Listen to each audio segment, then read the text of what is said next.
ಬಿಜೆಪಿಯಲ್ಲಿ ನಡೆಯುತ್ತಿದ್ದ ಬಣ ಬಡಿದಾಟ ಕ್ಲೈಮ್ಯಾಕ್ಸ್ ಹಂತಕ್ಕೆ ಬಂದಂತೆ ಕಾಣಿಸ್ತಾ ಇದೆ. ಇಷ್ಟು ದಿನ ರಾಜ್ಯಾಧ್ಯಕ್ಷರ ಬದಲಾವಣೆಗೆ ಹಾತೊರೆಯುತ್ತಿದ್ದ ರೆಬಲ್ಸ್ ಸೈಲೆಂಟ್ ಆಗಿದ್ದಾರಂತೆ. ಈ ಕುರಿತ ರಿಪೋರ್ಟ್ ನಿಮ್ಮ ಮುಂದೆ.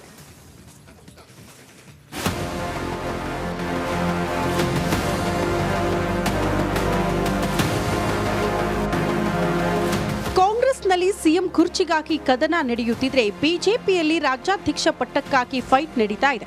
ಒಂದೆಡೆ ನಾನೇ ರಾಜ್ಯಾಧ್ಯಕ್ಷ ಎಂದು ವಿಜೇಂದ್ರ ಅಬ್ಬರಿಸುತ್ತಿದ್ರೆ, ಇತ್ತ ಯತ್ನಾಳ್ ತಂಡ ನಮಗೆ ಹೊಸ ರಾಜ್ಯಾಧ್ಯಕ್ಷರು ಬೇಕು ಅಂತ ಬೊಬ್ಬೆ ಹಾಕ್ತಿದ್ದಾರೆ.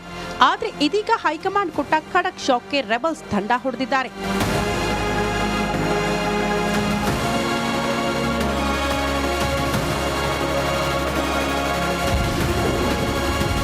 ಬಿಜೆಪಿಯೊಳಗಿನ ಬಂಡಾಯ ಕೊನೆಯಾಯ್ತಾ? ಹೈ ವಾರ್ನ್ಗೆ ಶಸ್ತ್ರ ತ್ಯಾಗ ಮಾಡಿದ್ರ ರೆಬಲ್ಸ್?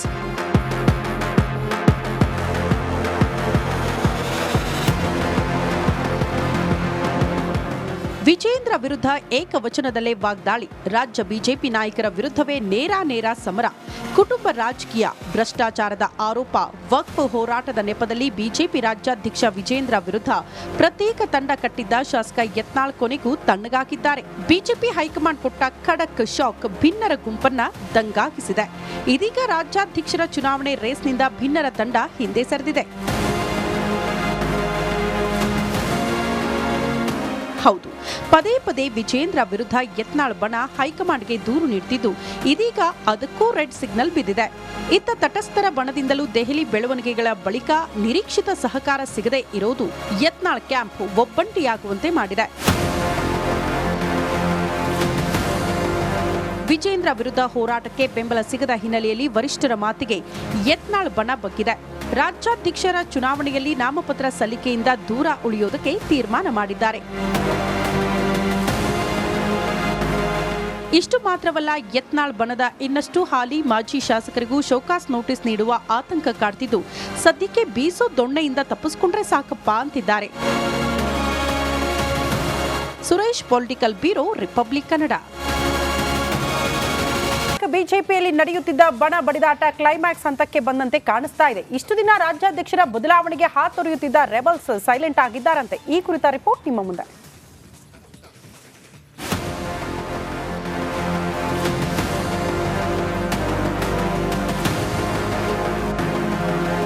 ಕಾಂಗ್ರೆಸ್ನಲ್ಲಿ ಸಿಎಂ ಕುರ್ಚಿಗಾಗಿ ಕದನ ನಡೆಯುತ್ತಿದ್ರೆ ಬಿಜೆಪಿಯಲ್ಲಿ ರಾಜ್ಯಾಧ್ಯಕ್ಷ ಪಟ್ಟಕ್ಕಾಗಿ ಫೈಟ್ ನಡೀತಾ ಇದೆ. ಒಂದೆಡೆ ನಾನೇ ರಾಜ್ಯಾಧ್ಯಕ್ಷ ಎಂದು ವಿಜೇಂದ್ರ ಅಬ್ಬರಿಸುತ್ತಿದ್ರೆ, ಇತ್ತ ಯತ್ನಾಳ್ ತಂಡ ನಮಗೆ ಹೊಸ ರಾಜ್ಯಾಧ್ಯಕ್ಷರು ಬೇಕು ಅಂತ ಬೊಬ್ಬೆ ಹಾಕ್ತಿದ್ದಾರೆ. ಆದ್ರೆ ಇದೀಗ ಹೈಕಮಾಂಡ್ ಕೊಟ್ಟ ಖಡಕ್ ಶಾಕ್ಗೆ ರೆಬಲ್ಸ್ ತಂಡ ಹೊಡೆದಿದ್ದಾರೆ.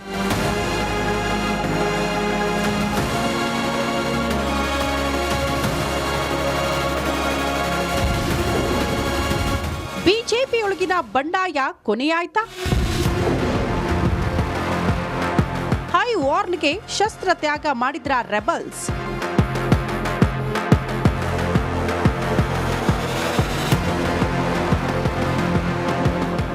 ವಿಜೇಂದ್ರ ವಿರುದ್ಧ ಏಕವಚನದಲ್ಲೇ ವಾಗ್ದಾಳಿ. ರಾಜ್ಯ ಬಿಜೆಪಿ ನಾಯಕರ ವಿರುದ್ಧವೇ ನೇರ ಸಮರ.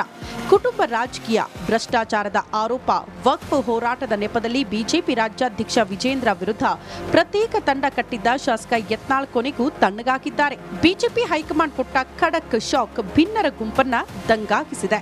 ಇದೀಗ ರಾಜ್ಯಾಧ್ಯಕ್ಷರ ಚುನಾವಣೆ ರೇಸ್ನಿಂದ ಭಿನ್ನರ ತಂಡ ಹಿಂದೆ ಸರಿದಿದೆ. ಹೌದು, ಪದೇ ವಿಜೇಂದ್ರ ವಿರುದ್ಧ ಯತ್ನಾಳ್ ಬಣ ಹೈಕಮಾಂಡ್ಗೆ ದೂರು ನೀಡುತ್ತಿದ್ದು, ಇದೀಗ ಅದಕ್ಕೂ ರೆಡ್ ಸಿಗ್ನಲ್ ಬಿದ್ದಿದೆ. ಇತ್ತ ತಟಸ್ಥರ ಬಣದಿಂದಲೂ ದೆಹಲಿ ಬೆಳವಣಿಗೆಗಳ ಬಳಿಕ ನಿರೀಕ್ಷಿತ ಸಹಕಾರ ಸಿಗದೆ ಇರೋದು ಯತ್ನಾಳ್ ಕ್ಯಾಂಪ್ ಒಬ್ಬಂಟಿಯಾಗುವಂತೆ ಮಾಡಿದೆ. ವಿಜೇಂದ್ರ ವಿರುದ್ಧ ಹೋರಾಟಕ್ಕೆ ಬೆಂಬಲ ಸಿಗದ ಹಿನ್ನೆಲೆಯಲ್ಲಿ ವರಿಷ್ಠರ ಮಾತಿಗೆ ಯತ್ನಾಳ್ ಬಣ ಬಗ್ಗಿದೆ. ರಾಜ್ಯಾಧ್ಯಕ್ಷರ ಚುನಾವಣೆಯಲ್ಲಿ ನಾಮಪತ್ರ ಸಲ್ಲಿಕೆಯಿಂದ ದೂರ ಉಳಿಯೋದಕ್ಕೆ ತೀರ್ಮಾನ ಮಾಡಿದ್ದಾರೆ. ಇಷ್ಟು ಮಾತ್ರವಲ್ಲ, ಯತ್ನಾಳ್ ಬಣದ ಇನ್ನಷ್ಟು ಹಾಲಿ ಮಾಜಿ ಶಾಸಕರಿಗೂ ಶೋಕಾಸ್ ನೋಟಿಸ್ ನೀಡುವ ಆತಂಕ ಕಾಡ್ತಿದ್ದು, ಸದ್ಯಕ್ಕೆ ಬೀಸೋ ದೊಣ್ಣೆಯಿಂದ ತಪ್ಪಿಸಿಕೊಂಡ್ರೆ ಸಾಕಪ್ಪ ಅಂತಿದ್ದಾರೆ. Suresh, political bureau, republic Kannada. ಬಿಜೆಪಿಯಲ್ಲಿ ನಡೆಯುತ್ತಿದ್ದ ಬಣ ಬಡಿದಾಟ ಕ್ಲೈಮ್ಯಾಕ್ಸ್ ಹಂತಕ್ಕೆ ಬಂದಂತೆ ಕಾಣಿಸ್ತಾ ಇದೆ. ಇಷ್ಟು ದಿನ ರಾಜ್ಯಾಧ್ಯಕ್ಷರ ಬದಲಾವಣೆಗೆ ಹಾತೊರೆಯುತ್ತಿದ್ದ ರೆಬಲ್ಸ್ ಸೈಲೆಂಟ್ ಆಗಿದ್ದಾರಂತೆ. ಈ ಕುರಿತ ರಿಪೋರ್ಟ್ ನಿಮ್ಮ ಮುಂದೆ.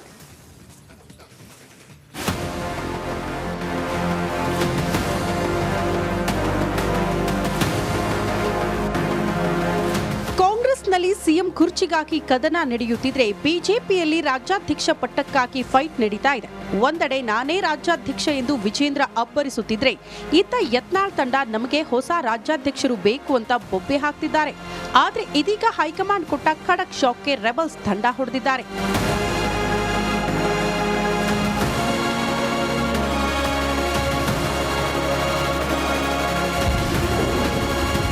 ಬಿಜೆಪಿಯೊಳಗಿನ ಬಂಡಾಯ ಕೊನೆಯಾಯ್ತಾ?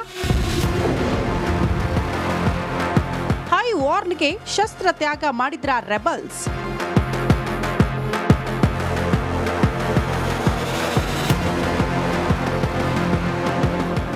ವಿಜೇಂದ್ರ ವಿರುದ್ಧ ಏಕವಚನದಲ್ಲೇ ವಾಗ್ದಾಳಿ. ರಾಜ್ಯ ಬಿಜೆಪಿ ನಾಯಕರ ವಿರುದ್ಧವೇ ನೇರ ಸಮರ.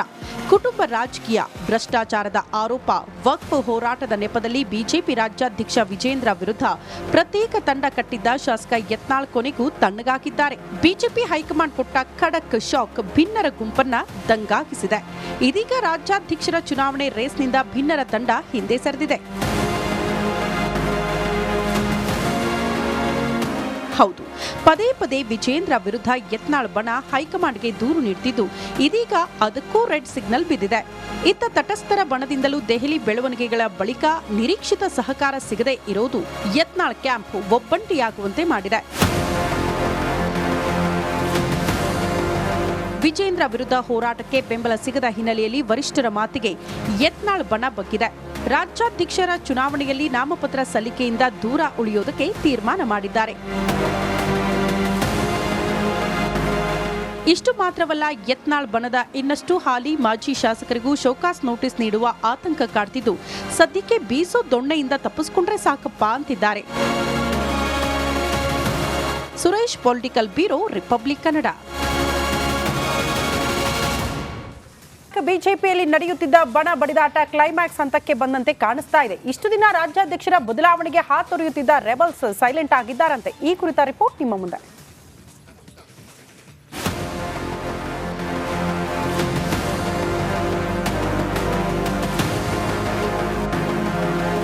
ಕಾಂಗ್ರೆಸ್ನಲ್ಲಿ ಸಿಎಂ ಕುರ್ಚಿಗಾಗಿ ಕದನ ನಡೆಯುತ್ತಿದ್ರೆ ಬಿಜೆಪಿಯಲ್ಲಿ ರಾಜ್ಯಾಧ್ಯಕ್ಷ ಪಟ್ಟಕ್ಕಾಗಿ ಫೈಟ್ ನಡೀತಾ ಇದೆ.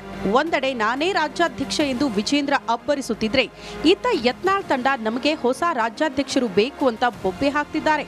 ಆದ್ರೆ ಇದೀಗ ಹೈಕಮಾಂಡ್ ಕೊಟ್ಟ ಖಡಕ್ ಶಾಕ್ಗೆ ರೆಬಲ್ಸ್ ತಂಡ ಹೊಡೆದಿದ್ದಾರೆ.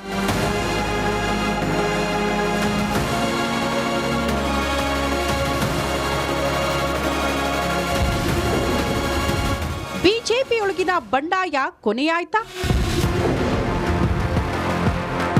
ಹೈ ವಾರ್ನ್ಗೆ ಶಸ್ತ್ರ ತ್ಯಾಗ ಮಾಡಿದ್ರ ರೆಬಲ್ಸ್?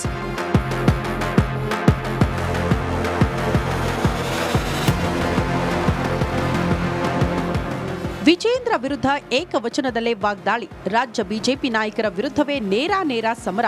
ಕುಟುಂಬ ರಾಜಕೀಯ, ಭ್ರಷ್ಟಾಚಾರದ ಆರೋಪ, ವಕ್ಫ್ ಹೋರಾಟದ ನೆಪದಲ್ಲಿ ಬಿಜೆಪಿ ರಾಜ್ಯಾಧ್ಯಕ್ಷ ವಿಜೇಂದ್ರ ವಿರುದ್ಧ ಪ್ರತ್ಯೇಕ ತಂಡ ಕಟ್ಟಿದ್ದ ಶಾಸಕ ಯತ್ನಾಳ್ ಕೊನೆಗೂ ತಣ್ಣಗಾಕಿದ್ದಾರೆ. ಬಿಜೆಪಿ ಹೈಕಮಾಂಡ್ ಕೊಟ್ಟ ಖಡಕ್ ಶಾಕ್ ಭಿನ್ನರ ಗುಂಪನ್ನ ದಂಗಾಗಿಸಿದೆ. ಇದೀಗ ರಾಜ್ಯಾಧ್ಯಕ್ಷರ ಚುನಾವಣೆ ರೇಸ್ನಿಂದ ಭಿನ್ನರ ತಂಡ ಹಿಂದೆ ಸರಿದಿದೆ. ಹೌದು, ಪದೇ ವಿಜೇಂದ್ರ ವಿರುದ್ಧ ಯತ್ನಾಳ್ ಬಣ ಹೈಕಮಾಂಡ್ಗೆ ದೂರು ನೀಡುತ್ತಿದ್ದು, ಇದೀಗ ಅದಕ್ಕೂ ರೆಡ್ ಸಿಗ್ನಲ್ ಬಿದ್ದಿದೆ. ಇತ್ತ ತಟಸ್ಥರ ಬಣದಿಂದಲೂ ದೆಹಲಿ ಬೆಳವಣಿಗೆಗಳ ಬಳಿಕ ನಿರೀಕ್ಷಿತ ಸಹಕಾರ ಸಿಗದೆ ಇರೋದು ಯತ್ನಾಳ್ ಕ್ಯಾಂಪ್ ಒಬ್ಬಂಟಿಯಾಗುವಂತೆ ಮಾಡಿದೆ. ವಿಜೇಂದ್ರ ವಿರುದ್ಧ ಹೋರಾಟಕ್ಕೆ ಬೆಂಬಲ ಸಿಗದ ಹಿನ್ನೆಲೆಯಲ್ಲಿ ವರಿಷ್ಠರ ಮಾತಿಗೆ ಯತ್ನಾಳ್ ಬಣ ಬಗ್ಗಿದೆ. ರಾಜ್ಯಾಧ್ಯಕ್ಷರ ಚುನಾವಣೆಯಲ್ಲಿ ನಾಮಪತ್ರ ಸಲ್ಲಿಕೆಯಿಂದ ದೂರ ಉಳಿಯೋದಕ್ಕೆ ತೀರ್ಮಾನ ಮಾಡಿದ್ದಾರೆ. ಇಷ್ಟು ಮಾತ್ರವಲ್ಲ, ಯತ್ನಾಳ್ ಬಣದ ಇನ್ನಷ್ಟು ಹಾಲಿ ಮಾಜಿ ಶಾಸಕರಿಗೂ ಶೋಕಾಸ್ ನೋಟಿಸ್ ನೀಡುವ ಆತಂಕ ಕಾಡ್ತಿದ್ದು, ಸದ್ಯಕ್ಕೆ ಬೀಸೋ ದೊಣ್ಣೆಯಿಂದ ತಪ್ಪಿಸಿಕೊಂಡ್ರೆ ಸಾಕಪ್ಪ ಅಂತಿದ್ದಾರೆ. Suresh, political bureau, republic Kannada.